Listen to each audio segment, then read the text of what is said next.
Some in St. Tammany Parish call on Sheriff Randy Smith to step down. He surrendered to jail today on a felony count of second-degree battery. Jennifer Crockett tells us about the bar tab, medical records, and surveillance video. Smith's arrest warrant details.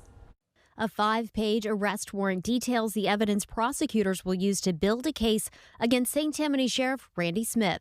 Investigators say Smith attacked a man at Keith Young's Steakhouse in Madisonville Friday, describing it as unprovoked, violent, and intent on causing serious bodily harm. The one that's the big deal is the second-degree battery. That's the one he's got to be worried about. A conviction on that count could carry an 8-year sentence. Investigators swept the Madisonville restaurant where the warrant said Smith spent hours before the fight occurred Friday. They collected surveillance video and witness statements detailing the fight. Investigators say Smith put the victim, identified as Bobby Cuvion, in a chokehold, slammed him off his bar stool to the ground, and punched him repeatedly as customers tried to pry Smith off of Cuvion. The warrant also details Sheriff Smith's bar tab.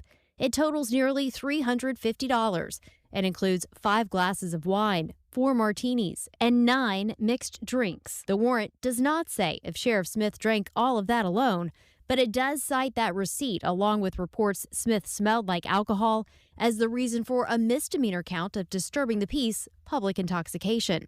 Smith also faces a second misdemeanor for fighting in public.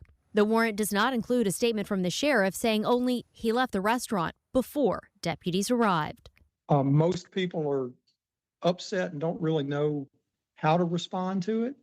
There's more questions than there are answers. The group Concerned Citizens of St. Tammany calls for the sheriff to resign. Cuvion also calls for Smith to leave the sheriff's office. In a statement, Smith asserts he is still the sheriff. He also apologized to the citizens of the parish and added he's endured a decade of public attacks directed at his family and his wife. Fox 8 legal analyst Joe Responti says that will not matter in court. The elements of the crime happened that moment, and anything before or after don't have anything to do with that.